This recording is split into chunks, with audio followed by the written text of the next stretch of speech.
The throne chamber of the Dominion was the kind of place where sound went to die. Even the air felt heavy, like it had been trained to behave in the presence of power. Daniel Hale, the lone human envoy, walked through the endless hall with careful steps. His boots echoed softly on the glass-like floor, and each echo reminded him that he did not belong here. Above him, the ceiling shimmered with blue light, as if frozen stars were trapped inside the structure. Alien guards watched from both sides, tall and silent, their silver armor reflecting every movement he made. At the far end of the chamber sat the alien queen. She ruled dozens of star systems, commanded fleets that could darken moons, and inspired fear across half the galaxy. But when Daniel looked at her, he saw something different. Her posture was perfect, her armor flawless, her crown elegant, but her eyes, they looked tired. Not the kind of tired that comes from a long day, but the kind that grows slowly from carrying a weight no one else sees. Daniel had spent the past week traveling from Earth with a carefully designed diplomatic speech prepared by experts. He had practiced it again and again, determined to represent humanity with dignity. He had told himself that every word must be precise, controlled, respectful. This moment mattered. Yet when he stood before her, his mind didn't go to the speech. It went to her eyes. Regarded him with a stillness that made him nervous. She looked like a statue carved from living metal.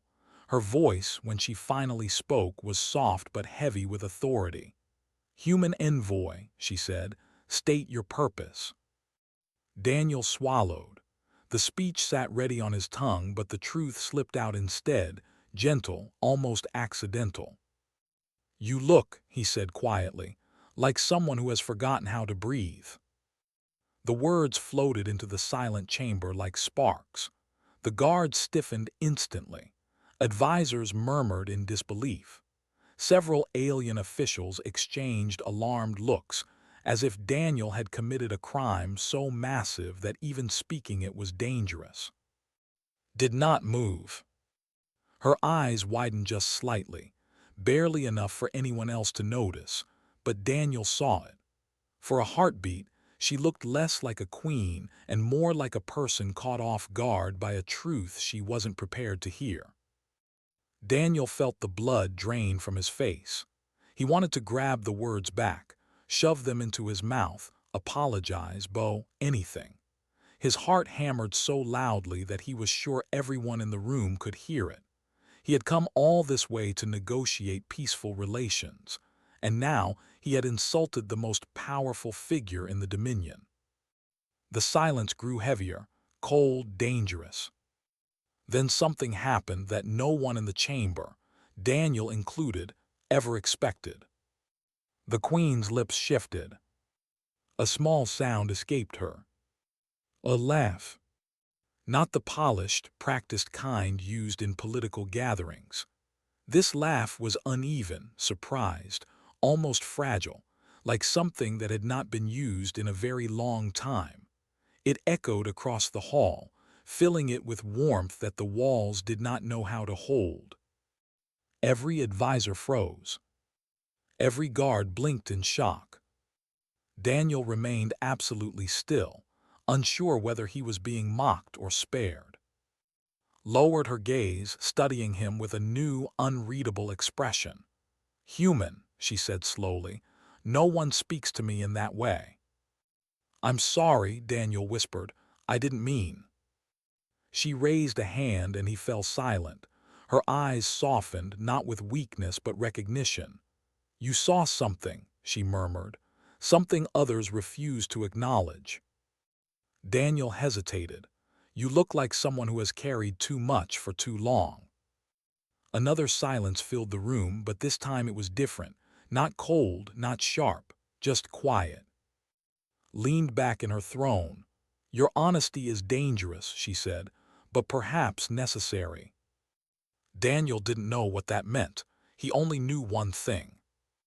A single comment had made the queen laugh for the first time in years. And nothing in the Dominion would ever be the same again. After that first laugh, the atmosphere in the palace began to shift. Daniel still remembered the way the queen's eyes had flickered, not with authority, not with cold calculation, but with something fragile and human. It was as if she had touched a memory of herself she had long buried beneath duties, fleets, and crowns. For a moment, she had simply been, not the unstoppable alien queen who ruled dozens of worlds. Daniel could not stop thinking about it, and neither, he realized, could she. The queen allowed him to stay in the palace longer than protocol demanded. She created a small chamber near the gardens, warm and open, where conversation could flow without interruption. Guards still hovered in the corridors, but the queen herself seemed lighter. It was subtle, how she tilted her head to look at him, how her voice carried less weight and more warmth. Daniel found himself watching her study the crystal plants in the gardens, their colors shifting with the energy in the air. He didn't know if she had ever seen them bloom like this, reacting to someone's presence. To her, it seemed, they had been lifeless before. In those quiet moments, Daniel realized something important. The queen had spent centuries mastering her empire, but she had never allowed herself the small, human comforts of connection. Even her closest advisors treated her as a symbol rather than a person. And now, somehow, a human, someone from a world she barely understood, was reminding her of herself. Each evening they walked through the crystal gardens together. The air was thick with light, and soft energy waves pulsed from the plants. Daniel talked about Earth, about the mistakes humans had made, about the fleeting beauty of life.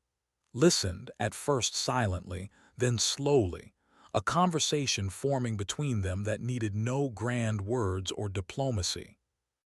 "You humans are strange," she said one night, her voice a soft echo among the glowing flowers. "Maybe," Daniel replied, smiling, "but we don't hide what hurts." Her eyes fell to her hands, glinting in the pale light. "Perhaps I forgot how," she whispered. Daniel did not laugh, he simply nodded. There was no need for words beyond honesty, no need to flatter or manipulate. He had seen her armor, her power, her fearlessness. But now he saw what she carried beneath it all, the burden of centuries, of expectation, of never allowing herself to rest. For the first time in a very long while, laughed again. It was quiet at first, unsure, then stronger, filling the small chamber with a warmth that startled even the guards stationed outside. Daniel felt the vibration of her voice like a gentle wave, and he realized he had never heard anything more beautiful. It was not just a sound. It was life itself returning to a ruler who had forgotten she could feel. But the moment was fragile.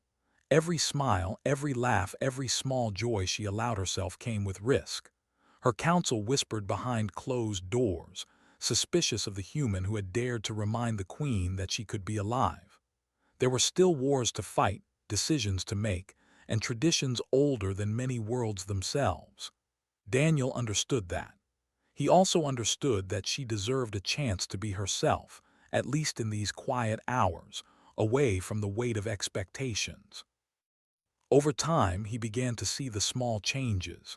His voice carried more warmth during meetings. She asked questions about her people, about their lives, about their fears. She allowed herself pauses that she had once thought forbidden. Daniel saw hope glimmer in the eyes of those who served her. They had never seen her so alive. One night, as they sat under the largest crystal tree in the garden, she spoke softly. "Do you think I have forgotten what it means to feel?" Daniel looked at her, his heart steady. "I think you've just been waiting for someone brave enough to remind you." She turned to him, a faint smile touching her lips. For a moment, the galaxy felt small and distant, and all that existed was the quiet connection between a human and the queen who had laughed for the first time in centuries. And Daniel realized with a quiet certainty that this was only the beginning of something far larger than either of them could imagine. Even as laughter returned to the queen, the walls of the dominion were not as quiet as they seemed. Some whispers carried through the palace corridors like ghosts. Daniel noticed them first, the brief glances from advisors, the way guards lingered just a moment too long before leaving, the silent meetings held behind closed doors where he was not allowed. Something was stirring, something that did not want the queen to smile, something that feared the change his presence had brought. One morning, Daniel walked through the inner halls. Crystal panels shifted light with every step, reflecting their images in fractals of blue and silver. He asked gently, "Is something wrong? I feel tension in the air." His hand brushed a wall as if sensing vibrations no one else could feel. "There are those," she said quietly, "who believe a ruler should never laugh, who believe strength cannot coexist with joy." Daniel frowned. "Do you care what they think?" Her eyes darkened, a shadow passing over her usually luminous expression. "I care because they control the paths my people must walk. If I show too much, if I allow myself to be more than a symbol, they may try to remove me from the throne." Daniel's stomach sank. He had read about coups, about the cruel politics of alien empires, but this was different. This was a threat to someone he had come to admire, someone who had allowed herself to be human again, even if only for a moment. That evening the palace grew quieter than usual. Crystal flowers dimmed slightly, as though sensing the tension. Daniel noticed the change immediately. Guards who had once smiled at him with a neutral warmth now watched with suspicion. Doors that had been opened during the day were now closed, with seals he could not break. Messages to his ship were delayed. Every step he took seemed heavier than before. He found the queen in the gardens, standing alone beneath a towering crystal tree. Its light shifted gently, reflecting the turmoil she tried to hide. She did not speak at first.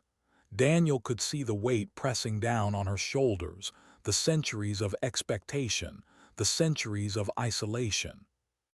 Finally she spoke, her voice a whisper that cut through the night air. "They do not want me to change. They do not want laughter in this palace. And yet, I cannot stop feeling." Daniel stepped closer, careful not to alarm her. "Change is not weakness. It is survival. You cannot be their symbol forever. You are allowed to be alive." Her eyes met his. A mix of fear and gratitude, and something fragile bloomed in the space between them. A trust born of shared understanding. "But if they act against me," she trailed off, the thought too heavy to complete. Daniel shook his head gently. "Then they will see that ruling with fear alone will never create loyalty. Humanity learned that the hard way. People follow leaders who are real, who feel, who care." She did not respond immediately. The silence stretched, broken only by the gentle hum of the crystal garden. And in that silence, Daniel realized the danger was not just outside the palace walls, it was inside them. The council, the advisors, even some of the guards had begun plotting. They had seen the laughter, the softness, the change, and they feared it. Finally exhaled, her breath visible in the cool night air.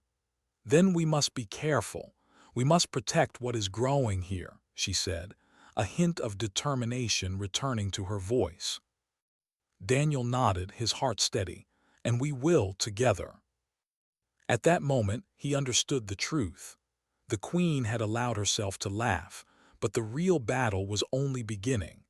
It would not be fought with weapons or fleets alone. It would be fought in hearts and minds, in courage and honesty, in moments where trust and loyalty mattered more than power. And Daniel knew he could not turn away.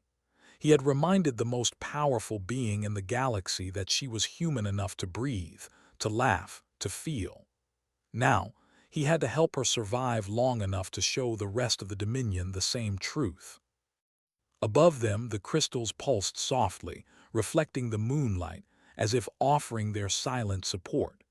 In the shadows behind the throne, enemies stirred, but for the first time in centuries would not face them alone.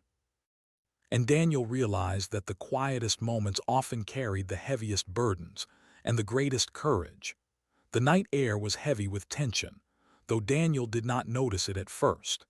He walked through the crystal garden, the light from the towering plants painting their faces in shifting blues and silvers.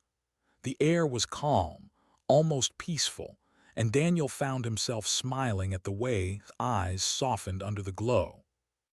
For a moment, it felt like the world had stopped, and nothing existed except the quiet connection between them. Then the ground shuddered. Daniel's heart leapt into his throat as crystal petals rattled around them. A sudden, sharp hum filled the air, like the warning of some unseen predator. Three masked figures burst from the shadows, their weapons glowing with jagged energy. The garden, which had been a haven, became a battlefield in seconds. "For the Dominion untainted," one of them shouted, their voice shrill with fanatic fury. His body moved before Daniel could react. Ribbons of silver energy wrapped around her limbs, forming a protective armor in an instant. She struck one attacker with a sweeping motion, sending him crashing into the crystal flowers. Light exploded with every impact, scattering reflections across the garden and making it difficult to see. Daniel didn't hesitate. Without thinking, he lunged at the second attacker, grabbing the glowing blade just as it aimed for his back. Pain tore through his shoulder as the energy grazed him, but he held tight, knowing the queen's life depended on his action. Turned, her movements fluid and precise, and struck with a force that sent a shockwave across the ground. The attacker collapsed, screaming, while the last figure froze, eyes wide in shock. When the chaos settled, Daniel slumped against the cool crystal ground, his shoulder burning, breath ragged. He looked up to see kneeling beside him, her hands glowing faintly with residual energy. Her armor had faded back to its elegant form, and her hair, untouched by the battle, shimmered like liquid silver in the light of the garden. "You should have run," she said, her voice trembling not from fear, but from the raw intensity of what had just happened. "And leave you alone," Daniel gasped, managing a weak smile despite the pain. "Not happening." His expression cracked, and Daniel saw it for the first time. The queen as a person, not a ruler, not a symbol. Her lips trembled slightly, and for a heartbeat he thought she might break. You risked your life for me," she whispered, awe threading through her words. He shrugged, wincing as he adjusted his arm. "I told you, I don't leave people behind." Her laugh broke the tension, soft, uneven, and full of life. It was the second time he had heard her laugh, but this time it carried something deeper, relief, joy, and the fragile hope that she could still survive. Daniel felt warmth flood through him. Even in the face of danger, her laughter was a shield stronger than any armor. For several moments they simply stayed there, the garden filled with light and silence after the storm of battle. The attackers were unconscious, but the threat was not gone. Someone, somewhere, had sent them. Daniel knew the attack was only the beginning. The extremists within the Dominion would not accept the Queen changing, would not accept him standing by her side. Finally helped him to his feet, her hand firm and steady. "We must be cautious," she said, voice calm now, but her eyes held fire. "They will not stop until they remove what they see as a weakness." Daniel nodded, gripping her hand. "Then we'll face them together. No one fights alone here." She looked at him, and in that moment the crystal garden felt like a fortress. The danger around them had not disappeared, but Daniel realized that had grown stronger in that moment, not because of her weapons or armies, but because she had chosen to trust someone enough to fight beside them. Above them, the crystals pulsed gently, their light steady as if affirming the bond between the human and the queen. Outside the garden, the shadow of rebellion continued to grow, but for the first time in decades, faced it not as a solitary ruler, but as a living, breathing queen. human enough to laugh, to care, and to fight alongside someone who had reminded her how to feel. And Daniel understood something simple and powerful. Sometimes courage was not about strength alone, but about connection. And in that connection, even the greatest danger could be faced without fear. The aftermath of the attack weighed heavily on the palace. Crystal petals littered the gardens like fallen stars, and the hum of energy in the walls carried tension thicker than ever. Daniel watched as she returned to the throne room. Her armor reflected light like liquid silver, but her shoulders sagged under the invisible weight of leadership.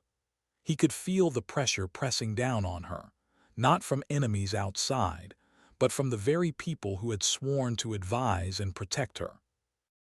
The High Council demanded her attention immediately. They filled the room with voices sharp as blades, accusations and warnings flowing faster than anyone could respond. "The human cannot stay here," one counselor barked. "He endangers the Queen and the Dominion itself." Another added, "Your Majesty, laughter is weakness. Compassion will destroy your rule." Did not speak at first. She rose slowly, eyes scanning the room, absorbing the hostility and fear that had festered like poison. Daniel stood behind her, silent, knowing that his presence alone was now a point of contention. Every counselor's gaze shifted toward him like they could pierce his very soul. Finally she spoke, her voice steady but tinged with something new, defiance. "I will not abandon someone who fought for me," she said, "nor will I abandon myself." The room erupted in outrage. Shouts, clashing opinions, and threats filled the chamber. Daniel's heart pounded as he realized the council was willing to risk civil war rather than allow her to change.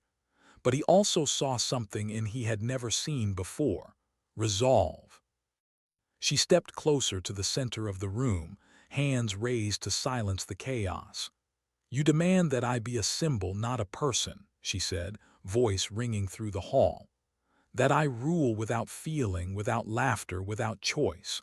But a crown that strips a ruler of life is no crown at all. It is a cage." The counselor's anger sputtered, uncertain now. Their power depended on her compliance, and she was refusing. Daniel felt a surge of hope. He had not just reminded her to laugh, he had reminded her to live. "I will make no apologies for allowing myself to breathe," she continued, her silver eyes blazing. "I will protect my people, yes, but not at the cost of my own humanity. I will lead not as a statue, but as a queen who can see, hear, and feel. And if that terrifies you, step aside." The silence that followed was electric. Even the guards, who had trained to suppress every expression, relaxed in astonishment.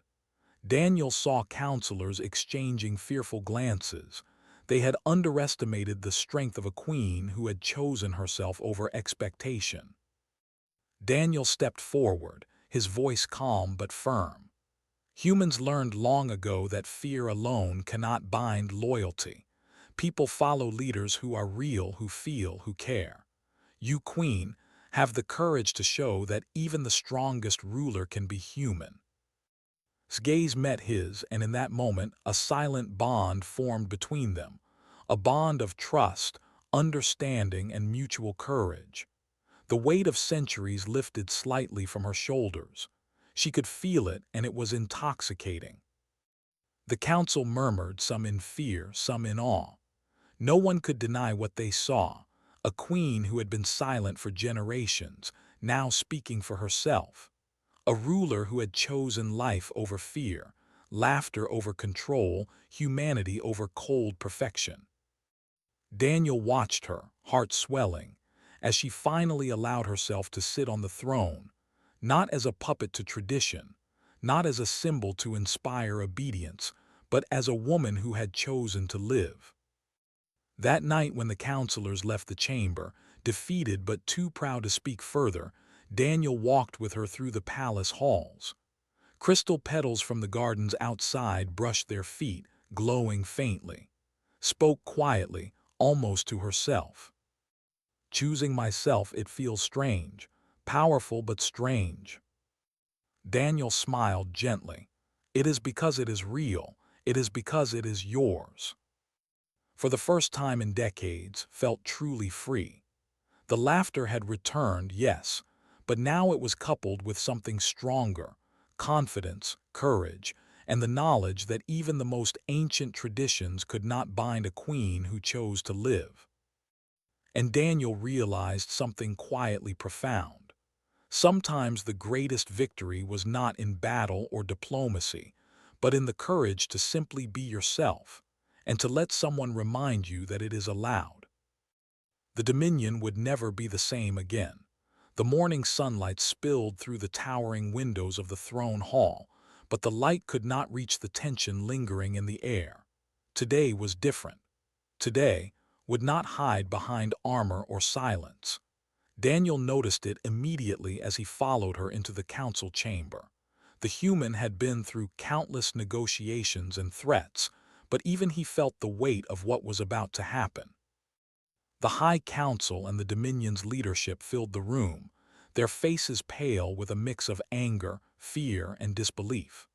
No one had dared oppose the Queen so directly in centuries, and now she stood before them, not as a figurehead, not as a symbol, but as a living, breathing leader who had discovered the power of choice. "Enough," she said, her voice low at first, carrying a calm authority that demanded attention. The murmurs ceased immediately. Every eye turned to her, some in shock, some with skepticism. "You say my laughter is weakness. You say compassion is a threat. You want a ruler forged only from fear." A counselor stepped forward, anger dripping from every word. "Your Majesty, softness is dangerous. The Dominion cannot survive under indulgence." His gaze did not falter. "Dangerous," she repeated, letting the word hang in the air. "Dangerous is a ruler who fears feeling. Dangerous is an empire that demands obedience through terror. Dangerous is forgetting that the people you lead are alive, not statues to admire or pawns to command." A heavy silence followed, broken only by the soft hum of the crystal panels around the room. Daniel stood beside her, feeling the tension spike and waiting for the inevitable backlash. But he also knew something critical. The Queen had begun to rise above fear itself. "You speak of weakness," she continued, her voice growing stronger, warmer, yet unwavering. "But I have learned something you have forgotten. Strength is not measured by the absence of feeling. Strength is measured by the courage to act, even when your heart trembles. Strength is protecting your people and still allowing yourself to live, to breathe, to hope." Another counselor tried to interrupt, but she raised a hand. "No more interruptions. Hear me now.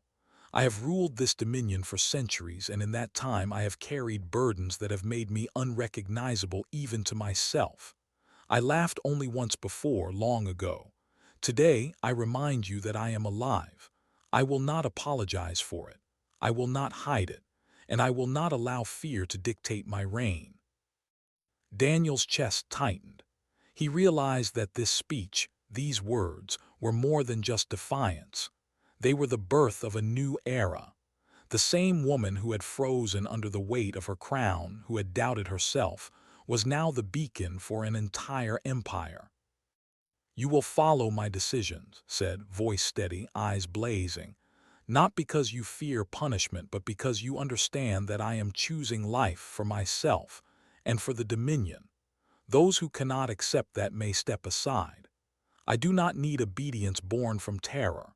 I need loyalty born from understanding and courage born from trust." The counselors froze. Some turned to whisper to one another.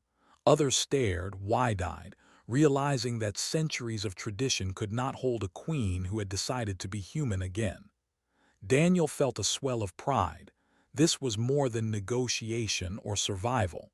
This was leadership defined not by domination, but by courage, honesty, and emotional strength. His gaze softened for a brief moment as she looked at Daniel. "You reminded me I could still breathe. And for that, you will always have my gratitude, she said quietly, almost for herself. The room fell silent. The tension remained, but it had shifted. The whispers of dissent had no power against a queen who spoke with truth. For the first time in generations, the Dominion understood something fundamental.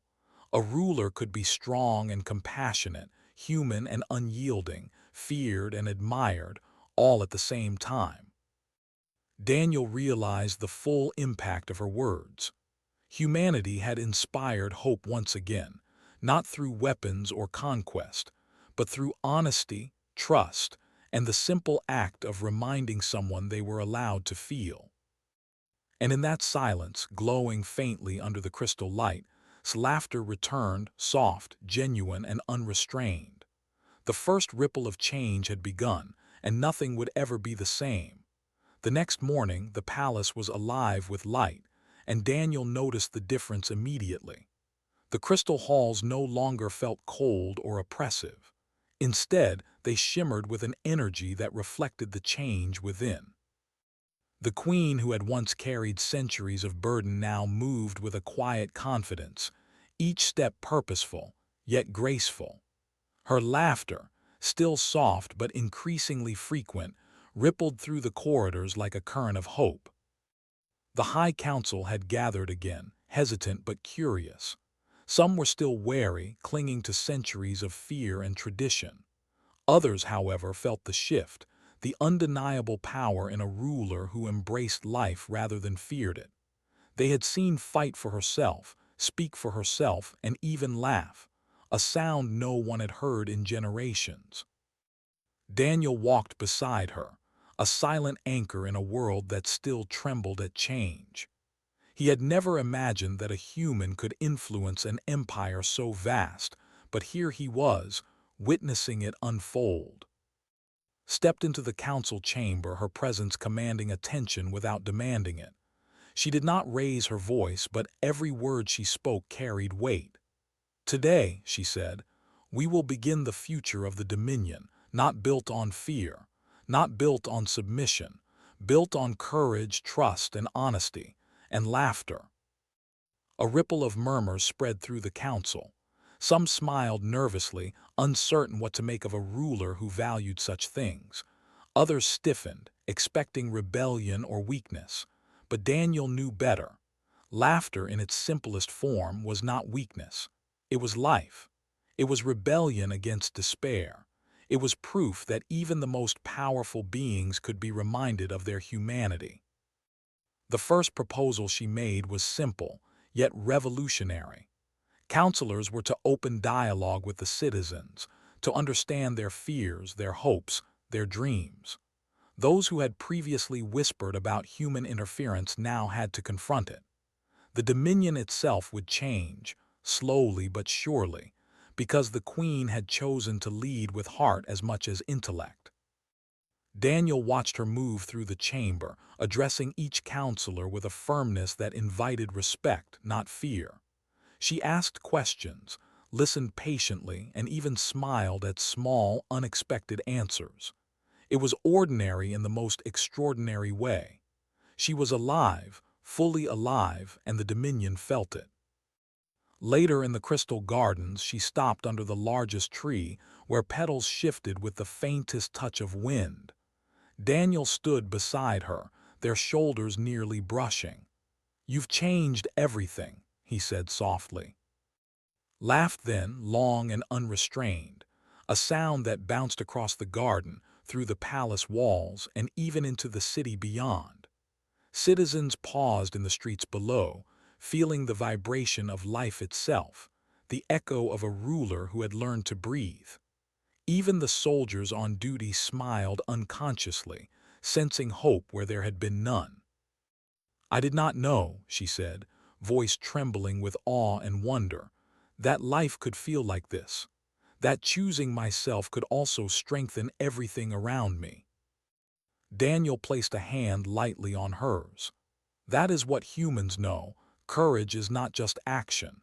It is honesty, it is connection, it is choosing to live fully, no matter the danger." Her gaze met his, And in that instant, Daniel realized that they had done more than survive a threat or defy tradition. They had reminded an empire that rulers could be human, that leaders could laugh, and that even across galaxies, life was worth fighting for, not through domination, but through connection, honesty, and trust. The Dominion's citizens would slowly feel it, the High Council would learn it, and neighboring systems would witness it. A queen who laughed had returned hope to the galaxy.